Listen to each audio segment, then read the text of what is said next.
Assalamualaikum warahmatullahi wabarakatuh.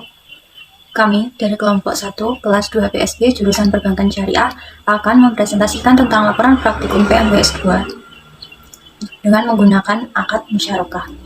Sebelum itu, perkenankan kami untuk memperkenalkan diri.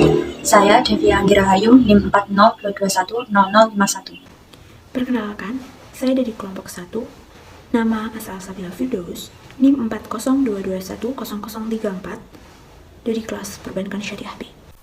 Perkenalkan, saya dari kelompok 1, nama Brigita Aprilia, NIM 402210041, kelas Perbankan Syariah B.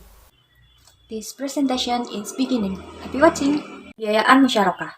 Pembiayaan musyarakah adalah pembiayaan yang dilakukan antara bank syariah dan nasabah yang keduanya sama-sama berkontribusi dalam modal usaha dan keduanya mendapatkan persentase laba dan rugi sesuai dengan hasil kesepakatan di awal.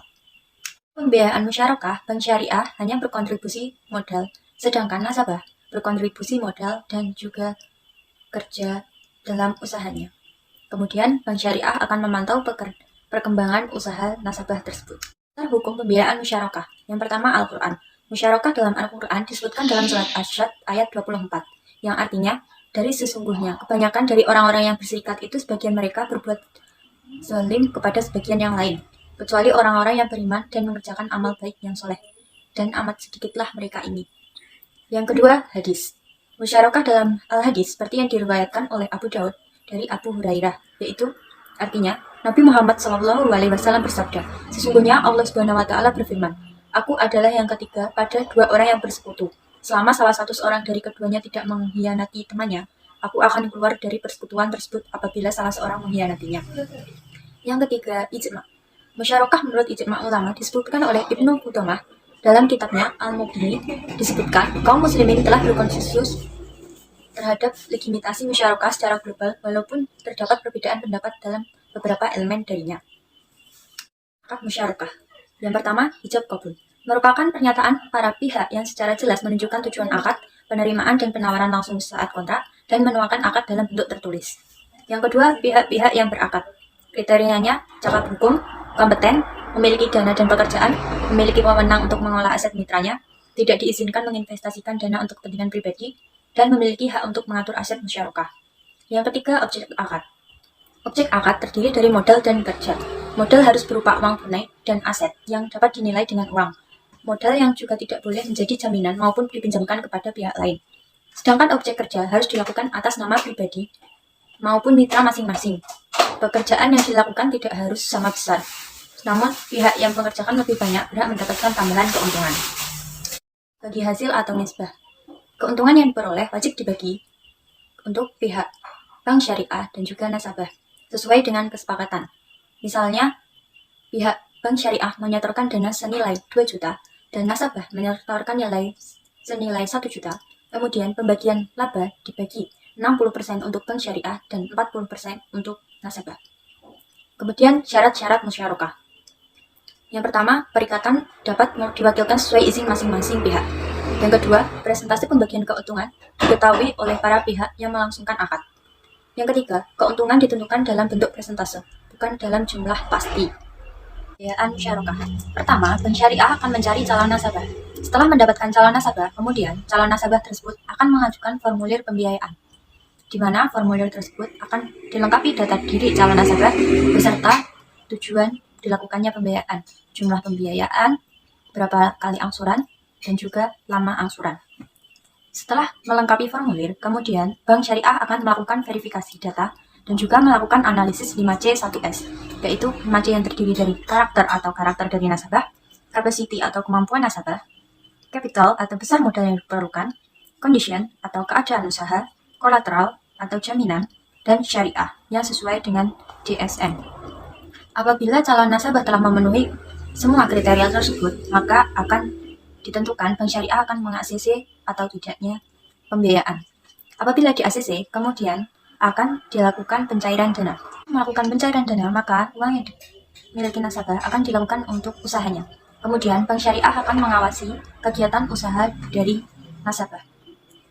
Setelah itu dilakukan proses angsuran, di mana angsuran oleh nasabah ini berupa angsuran dana pokok beserta dengan keuntungan yang diperoleh, baik itu laba maupun rugi, dari persentase yang sudah disepakati di awal. Angsuran selesai, maka dilakukan pelunasan, di mana nasabah akan mengembalikan seluruh modal yang dipinjam dari bank syariah. Profil nasabah. Nasabah bernama Nur Syamsiah Elvita Sari Atamimi.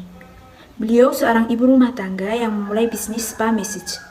Ibu Nur Syamsiah merupakan seorang wanita yang bekerja keras dan bertanggung jawab serta mampu membagi waktu antara menjadi seorang ibu, istri, dan seorang pengusaha. Beliau memiliki seorang anak perempuan yang berusia 10 tahun yang masih menjadi siswa sekolah dasar kelas 4. Bu Nur Syamsiah beralamat di Desa Tambakbayan, Kabupaten Ponorogo. Proses negosiasi pembiayaan. Negosiasi berarti sebuah proses diskusi. Dalam Kamus Besar Bahasa Indonesia, negosiasi berarti tawar-menawar. Proses tawar-menawar tersebut dilakukan untuk mencapai kesepakatan bersama. Pembiayaan merupakan kegiatan utama bank sebagai usaha untuk memperoleh laba. Tetapi rawan risiko yang tidak saja dapat merugikan bank juga berakibat kepada masyarakat, penyimpan dan pengguna dana.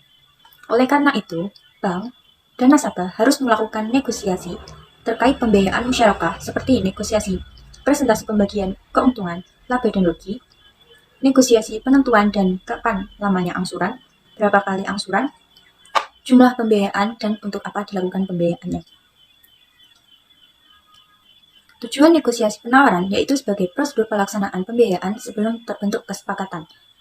Yang kedua, untuk memutuskan kesepakatan pembagian laba dan rugi. Yang ketiga, untuk memutuskan lama angsuran dan berapa banyak angsuran. Yang keempat, untuk menganalisis jika nasabah kemudian melakukan pembiayaan lagi, apakah akan di ACC atau tidak. Dilihat dari aspek 5C1S dan juga data negosiasi pembiayaan. Mekanisme negosiasi pembiayaan. Nasabah dan mahasiswa sebagai perwakilan mini bank syariah IAIN Ponorogo melakukan negosiasi beberapa pembiayaan.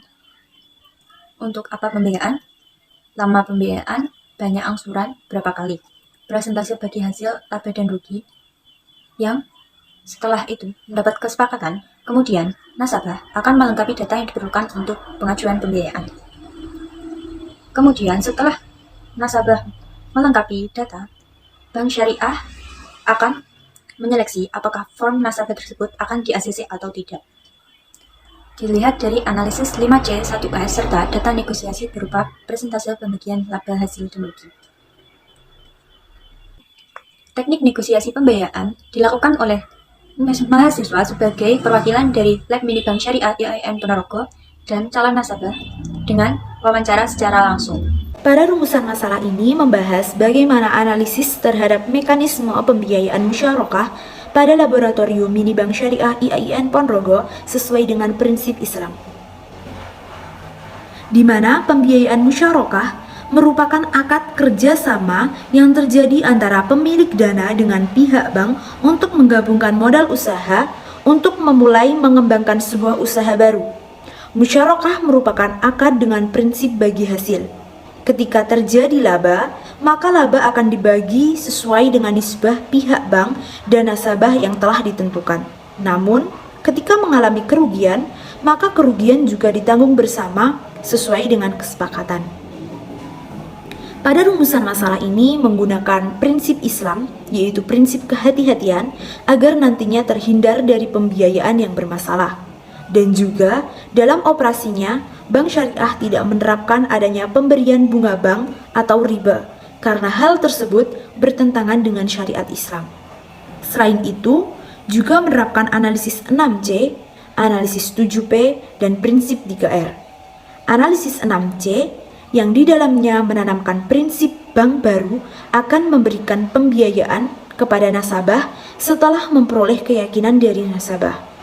Selain analisis 6C, agar pelaksanaan pembiayaan berjalan dengan lancar, juga menggunakan analisis 7P yang di dalamnya dinilai sangat efektif dalam meminimalisir terjadinya pembiayaan yang bermasalah. Pembiayaan bermasalah pada akad musyarakah. Pembiayaan bermasalah adalah suatu gambaran situasi di mana persetujuan pengembalian pinjaman mengalami risiko kegagalan. bahkan cenderung menuju atau mengalami rugi yang potensial atau potensial loss. Pembiayaan bermasalah tidak terjadi dengan sendirinya atau dengan secara tiba-tiba, namun disebabkan oleh beberapa faktor yang dapat dikategorikan dalam faktor internal dan eksternal, baik yang disebabkan oleh nasabah maupun pihak bank itu sendiri. Pembiayaan disebabkan oleh faktor internal dan eksternal antara lain: 1. Pembiayaan karakter adalah karakter nasabah, diantaranya nasabah tidak mau beretikat baik, nasabah kalah dalam persaingan bisnis, dan nasabah menghilang. 2. Kecerobohan nasabah, yang meliputi penyimpangan penggunaan pembiayaan perusahaan dikelola oleh keluarga yang tidak profesional. Kelemahan dalam analisis pembiayaan, diantaranya analisis pembiayaan tidak berdasarkan data yang akurat atau kualitas data rendah, informasi pembiayaan tidak lengkap, analisis tidak cermat, jangka waktu pembiayaan terlalu lama, jangka waktu pembiayaan terlalu pendek, dan kurangnya akuntabilitas putusan pembiayaan. Keempat, kelemahan dalam dokumen pembiayaan, termasuk di dalamnya adalah suatu data. 5. Mengenai pembiayaan tidak didokumentasikan dengan baik dan pengawasan atas fisik dokumen tidak dilaksanakan sesuai ketentuannya. 6. Situasi ekonomi yang negatif, termasuk di antara krisis ekonomi yang berdampak negatif pada kurs mata uang. Sebab-sebab terjadinya pembiayaan bermasalah. Setiap pembiayaan yang dilakukan oleh bank syariah pastinya mengalami kendala pada suatu pembiayaan antara nasabah dengan bank itu sendiri. Adapun sebab-sebab terjadinya yaitu: 1. Usaha nasabah yang mengalami penurunan keuntungan dikarenakan sepi pelanggan. 2. Nasabah tidak bertanggung jawab, tidak ada di tempat saat penyetoran, angsuran, atau melarikan diri. Penanganan pembiayaan bermasalah yaitu: 1. Melakukan penjadwalan kembali, yaitu perubahan jadwal kapan pembiayaan oleh kewajiban nasabah atau diberikan jangka waktu. 2. Dilakukan persyaratan kembali, yaitu mencakup perubahan jadwal, jumlah angsuran, jangka waktu, dan pemberian potongan sepanjang tidak akan menambah sisa kewajiban nasabah tersebut. 3. Penataan kembali persyaratan pembiayaan tidak terbatas pada 2 penanganan di atas, yaitu penambahan data fasilitas pembiayaan bank dan konversi akad pembiayaan. Penyelesaian pembiayaan bermasalah yang dapat dilakukan oleh bank sebagai berikut, yaitu penyelesaian yang dilakukan oleh bank sendiri biasanya dilakukan secara bertahap. Pada tahapan pertama, biasanya penagihan pengembalian pembiayaan macet dilakukan oleh bank sendiri secara persuasif, dan kemungkinan nasabah melunasi pembiayaan, nasabah atau pihak ketiga, pemilik agungan, menjual sendiri barang agungan secara sukarela, dilakukan kompensasi utang, dilakukan pengalihan utang, penjualan dibawa dengan tangan yang dilakukan berdasarkan kesepakatan bersama. Sekian presentase dari kelompok kami. Apabila ada kekurangan mohon dimaafkan karena kesempurnaan itu hanya judul lagu Rizky Febian. Wabillahi taufiq wal hidayah, walhidayah. Wassalamualaikum warahmatullahi wabarakatuh.